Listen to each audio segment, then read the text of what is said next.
तैयार है, आप चलकर भोग लगाइए। सब इंतजार कर रहे हैं आपका।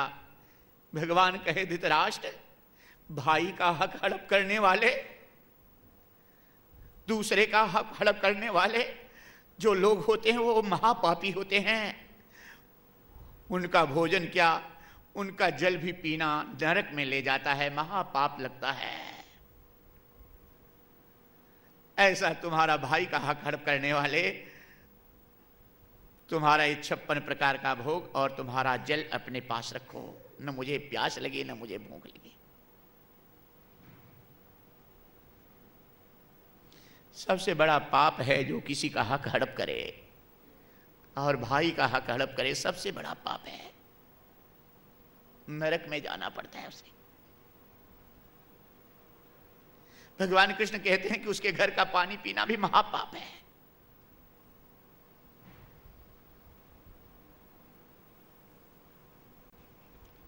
धृतराष्ट्र वह नहीं है जो आंखों से अंधा है, धृतराष्ट्र वह है जो न्याय नीति को जानते हुए कि न्याय यही है, हाँ हमारा हक इतना ही है, इसका हक इतना है, ये जानते हुए भी दूसरे का हक हड़प करे, वो है धृतराष्ट्र। अंधा वो नहीं है जो आंखों से अंधा है, अंधा वो है जो न्याय को जानते हुए भी अन्याय करे, वो है अंधा। तब एक धृतराष्ट्र थे भागवत कथा में, उनका नाम आ गया है। अब तो होलसेल में हो गए, हर गांव में कोई न कोई हड़प करने वाले भाई का हक, कहीं किसी का हक, जैसे पा जाए वैसे।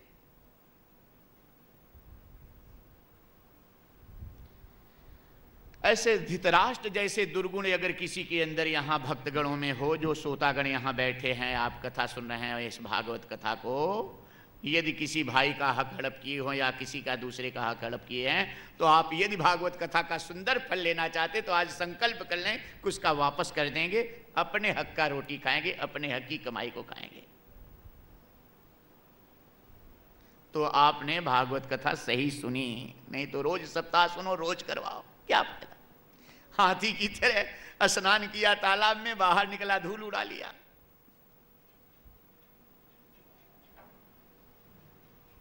जब तक जीवन में परिवर्तन नहीं आएगा, पाप कर्म करना जब तक छूटेगा नहीं, तब तक तुम्हारे मन में शांति नहीं आएगी। कथा सुनने से पाप नष्ट होता है, लेकिन यहां से बाहर जाने के बाद पाप कर्म आप करते रहते हो, इसलिए फिर पाप आता रहता है, बेचैनी होती है। तो कथा सुन करके आप पाप का अंत करो और आगे संकल्प करो कि पाप कर्म करना बंद कर देंगे, तो नया पाप नहीं होगा, तब मन में चैन और शांति आएगी।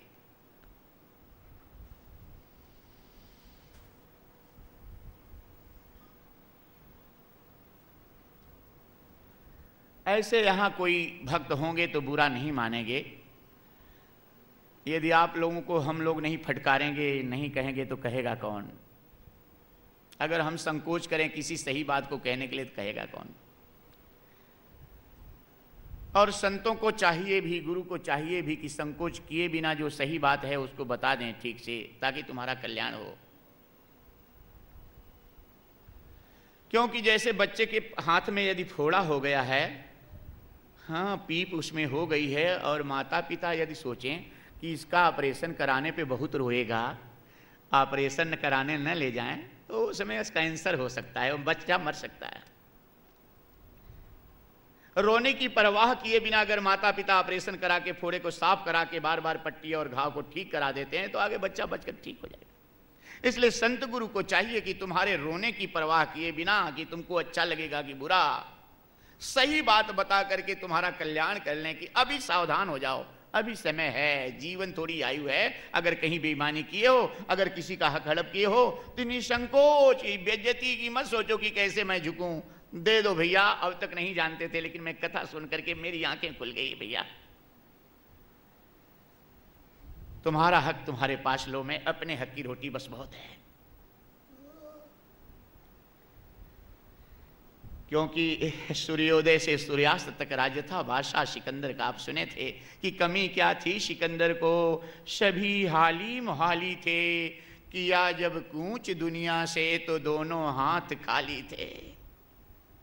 भरा था सर्व सोना, लंक की दीवार में एक रत्ती न गया, रावण के मरती बार में। सितारे टूट जाएंगे, जमी पर जिलजिला होगा, न उस दिन बाप बेटा का, न बेटा बाप का होगा।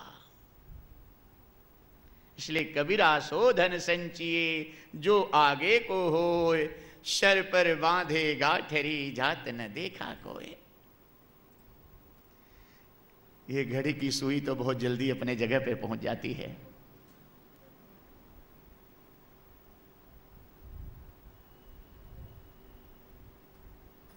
लेकिन इस प्रसंग को बीच में छोड़ने लायक भी नहीं है, इसलिए 2-4 मिनट आपको लेट हो तो कोई बुरा नहीं मानेंगे।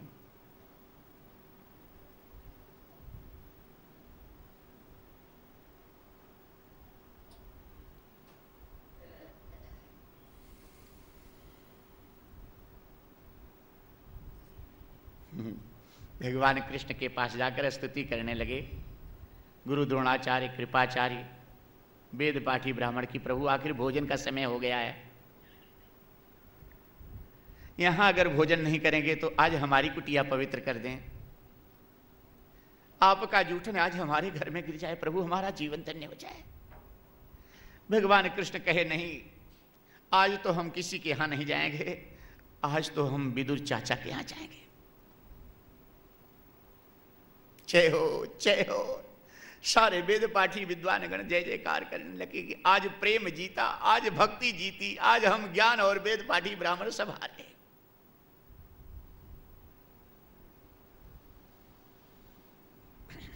और इधर भगवान कृष्ण विदुर जी के यहां कुटिया पर आ गए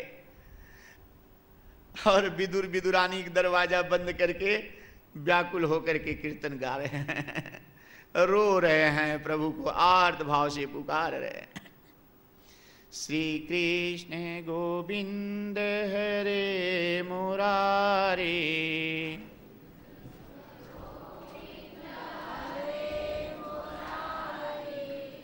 हे नाथ नारायण वासुदेवा,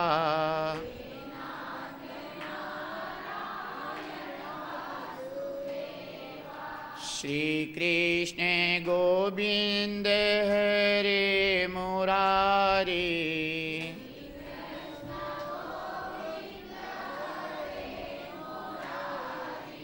हे नाथ नारायण वासुदेवा,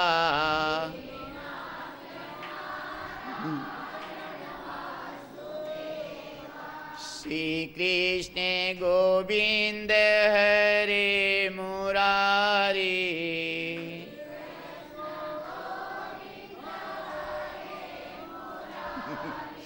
हे नाथ नारायण वासुदेवा,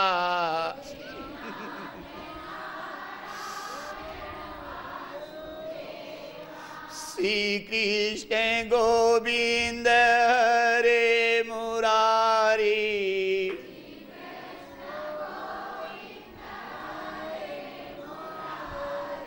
हे नाथ नारायण वासुदेवा,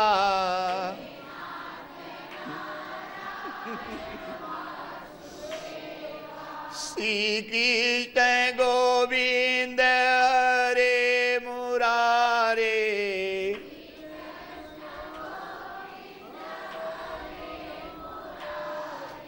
हे नाथ नारायण वासुदेवा,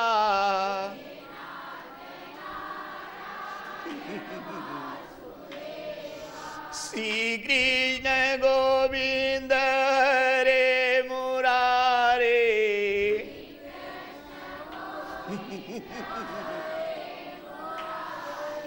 हे नाथ नारायण वासुदेवा,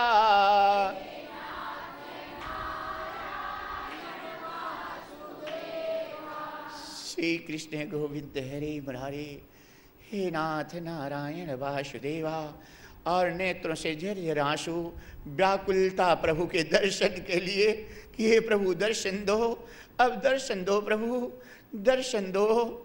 हे नारायण दर्शन दो, हे भक्त वैश्यल दर्शन दो, हे करुणा निधान, हे कृपालु, हे दया के सागर, हे शरण के शरण दाता, मेरे ऊपर थोड़ी सी कृपा कर दो, दर्शन दो प्रभु, दर्शन दो। और जिस प्रभु के लिए ये पगले दोनों इतना व्याकुल होकर पुकार रहे थे, वो भगवान इनके दरवाजे पर खड़े होकर घंटों इंतजार किए, दरवाजा तो बंद किए थे। वो प्रभु इंतजार कर रहे हैं कि अरे तू इतना व्याकुलता से पुकार तो रहा है, लेकिन दरवाजा क्यों नहीं खोल रहा है? दरवाजा तो खोल, मैं तो तेरे यहाँ आने के लिए घंटों से खड़ा हूं, देख। जब नहीं रहा गया, इनकी व्याकुलता कीर्तन की अति ज्यादा आर्त पुकार निकलने लगी हृदय की, तब हृदय से भगवान जो सब भक्तों के हृदय में निवास करने वाले, इनसे सहन नहीं हुआ और व्याकुल होकर के विदुर जी का दरवाजा खटखटाने लगे कि विदुर चाचा दरवाजा खोलो, विदुर चाचा दरवाजा खोलो, मैं आ गया हूं। और जोर जोर से दरवाजा खटखटा करके विदुर चाचा से दरवाजा जबरदस्ती खुलवा लिए। सुखदेव जी महाराज राजा परीक्षित से कहते हैं, हे राजन, ऐसे विदुर जी जैसे भगवान को पुकारे थे, कीर्तन किए थे, ऐसे कीर्तन करो, ऐसे पुकारो, भगवान तुम्हारे हृदय रूपी दरवाजे को जबरदस्ती खुलवा लेंगे और आकर के व्याकुल होकर के कह देंगे कि भक्त अपने हृदय के पट को, दरवाजे को खोल, तेरे हृदय में मैं आने के लिए व्याकुल हूं। और भगवान तुम्हारे हृदय में आ जाएंगे तो तक्षक तुम्हारा कुछ नहीं बिगाड़ पाएगा, काल की गति तुम्हारे पास तक नहीं पहुंच पाएगी राजन।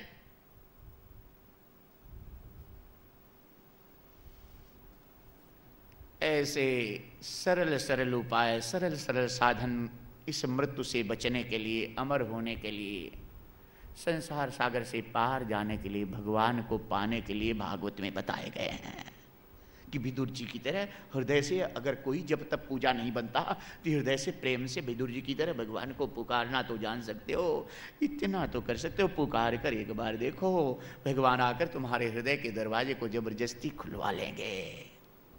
और जब हृदय का दरवाजा खुलेगा तब तो घर ही विमल बिलोचन ही के, तो मिटही दोष दुख भवर जनी के। जब हृदय का दरवाजा खुल जाएगा तो दुख दोष और ये संसार की अज्ञानता अविद्या रूपी रात अंधकार जो है, जब प्रकाश रूप राम श्याम प्रकट हो जाएंगे हृदय में, तो ये अंधकार अपने आप नष्ट हो जाएगा और तुम्हें परमानंद स्वरूप का बोध हो जाएगा।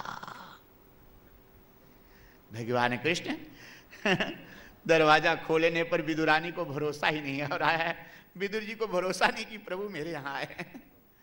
जिसके लिए इतना व्याकुल थे इन भगवान को, ये पगले ये भी नहीं कर सके कि आइए अंदर बैठिए। स्वयं भगवान प्रवेश किए, आनंद में इतने बेसुध हैं, इतने मस्ती में डूबे हुए हैं, खुशी इतनी ज्यादा है इनको कि भगवान को पाठ भी नहीं दे सके, आसन भी नहीं दे सके कि बैठ लो, स्वयं लेकर बैठे। विदुरानी को थोड़ा सा ख्याल आया कि भगवान को खिलाऊं क्या, तो सोचकर उदास हो गई कि साग है और केला है, ये 56 प्रकार का भोग भगवान लगाते हैं, इसको कैसे खाएंगे। संकोच लगने लगा। तब तक भगवान कृष्ण कहे, चाची भूख लगी है, कुछ खिलाएगी नहीं। ये तो आनंद के मारे बेसुध हो गई कि भगवान हमसे कह रहे हैं कुछ खिलाएगी नहीं, जिसकी कृपा से संसार खाता है। वो कितना प्रेम मुझसे कहते हैं कि हमसे कह रहे हैं कि कुछ खिलाएगी नहीं। भगवान बटुली पर, तपेली में, बर्तन में, चूल्हे के ऊपर जो साग पका हुआ थोड़ा सा रखा हुआ था, स्वयं निकाले थाली में और निकाल करके जब भोग लगाने लगे तो खुशी के मारे थोड़ा सा होश आया विदुरानी को कि साग खाए तो केला भी, थोड़ा फल भी दे दूं। और केला का छिलटा निकाल निकाल करके भगवान को देने लगी, खाने के लिए केला फेंकने लगी दूर। सूरदास जी ने लिखा कि सबसे ऊंची प्रेम सगाई, सबसे ऊंची प्रेम सगाई, दुर्योधन घर मेवा त्यागे, साग विदुर घर खाई। प्रेम के बसे अर्जुन रथ हाँ क्यों, भूल गयो ठकुराई। जूठे फल से बरी के खाए, बहुविधि प्रेम लगाई। शूर क्रूर यही लायक नाही, हर कहीं विधि करऊं बड़ाई। सबसे ऊंची प्रेम से गाई, सबसे ऊंची प्रेम से गाई। जहाँ प्रेम तहाँ नेम नहीं, तहाँ न बुद्धि व्यवहार। प्रेम मगन जब मन भया, तो कौन गिने तिथिवार। भगवान कहते हैं कि प्रेमी के मैं कर बिकूं, ये है मेरा वसूल। चारी मुक्ति दूं ब्याज में, दे न सकूं मैं मूल।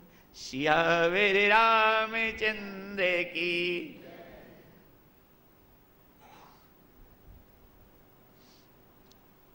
जय जयकार होने लगी विदुर जी की, भक्त भगवान की, प्रेम की, भक्ति की। यह भागवत महापुराण सरल सरल प्रेम और भक्ति के मार्ग बताए गए हैं इसमें, जिसमें कि तुम गृहस्थी में संसार में रहते हुए भी अगर इस मार्ग को, साधनों को जीवन में उतारो तो श्याम का दर्शन हो सकता है। ढूंढना नहीं पड़ेगा, कन्हैया तुम्हारे घर में ढूंढते हुए आ जाएंगे।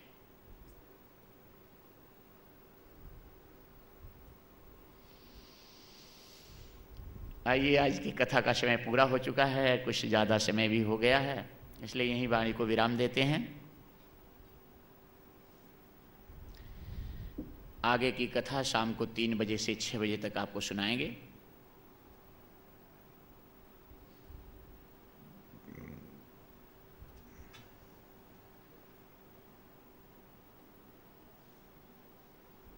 जिसमें सृष्टि की उत्पत्ति,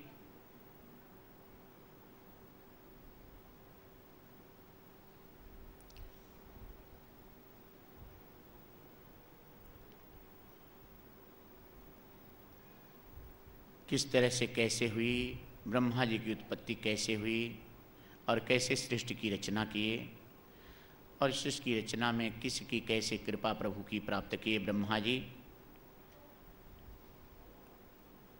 और सृष्टि की रचना में हिरणाक्ष पृथ्वी को पाताल में छुपा दिया। 12 भगवान का अवतार होकर के 12 भगवान हिरणाक्ष को मारकर पृथ्वी को फिर से स्थित किए। ब्रह्मा जी की पहली रचना में अपनी मानसी संकल्प सृष्टि से स्वयंभू मनु की रचना किए, जिनकी 5 संतानें हुई, 2 पुत्र 3 कन्या। 2 पुत्रों में उत्तानपाद और राजा प्रियव्रत, 3 कन्याओं में आकृति जिसका विवाह रुचि ऋषि के साथ में, प्रसूति जिसका विवाह प्रजापति दक्ष के साथ में, देवहूति जिसका विवाह कर्द मुनि के साथ में हुआ। इतनी कथा सुनकर राजा परीक्षित सुखदेव जी से कहते हैं, हे गुरुदेव, ये बहुत सारी कथाएं आप 1 मिनट में बता दी, हमारे समझ में कुछ नहीं आई। हिरणाक्ष कौन था, पृथ्वी को पाताल में क्यों छुपा दिया था, ये हमें कथा बताने की कृपा करें। इसका उत्तर और कथाओं के माध्यम से, भागवत के माध्यम से शाम की कथा में आपको देंगे। आइए एक बार हरि कीर्तन। राम नाम जप ले नहीं तो पछताएगा, राम नाम जप ले नहीं तो पछताएगा। माटी का खिलौना माटी में मिल जाएगा, माटी का खिलौना माटी में मिल जाएगा। सुन देख कर भूला, सुंदर रूप देख कर भूला, धन यौवन के मद में झूला, धन यौवन के मद में झूला। एक दिन ये हंसा अकेला उड़ जाएगा, एक दिन ये हंसा अकेला उड़ जाएगा, माटी का खिलौना माटी में मिल जाएगा, हीरा सजन में गंवाए दिया सोए सोए, फिर पछताओगे दीवाने हाय रोए रोए। संत कहें ऐसा समय नहीं आएगा, संत कहें ऐसा समय नहीं आएगा, माटी का खिलौना माटी में मिल जाएगा,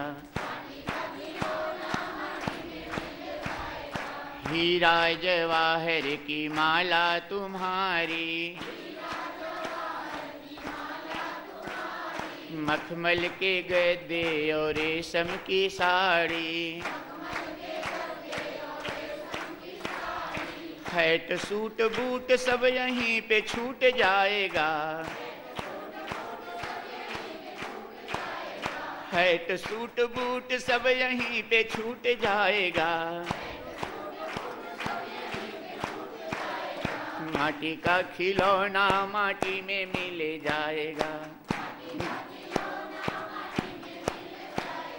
राम नाम जप ले नहीं तो पछताएगा, उड़ा लो हम जय हो। माटी का खिलौना माटी में मिल जाएगा, श्री राम जय राम जय जय राम, श्री राम जय राम जय जय राम, श्री राम जय राम जय जय राम, श्री राम जय राम जय जय राम, श्री राम जय राम जय जय राम, श्री राम जय राम जय जय राम, श्री राम जय राम जय जय राम, श्री राम जय राम जय जय राम, श्री राम जय राम जय जय राम, श्री राम जय राम जय जय राम, श्री राम जय राम जय जय राम, श्री राम जय राम जय जय राम, श्री राम जय राम जय जय राम, श्री राम जय राम जय जय राम, श्री राम जय राम जय जय राम, श्री राम जय राम जय जय राम, श्री राम जय राम जय जय राम।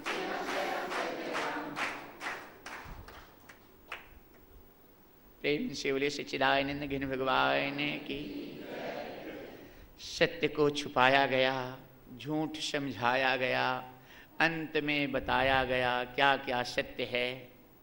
बचपन में बताया गया धराधाम सत्य है, जवानी में बताया गया अर्थ काम सत्य है, बुढ़ापे में बताया गया अब क्रोध लोभ त्याग करो, भगवत भजन करो, यही एक सत्य है। लेकिन पिंजड़े का पंछी जब पिंजड़े को छोड़ चला, अंत में बताया गया राम नाम।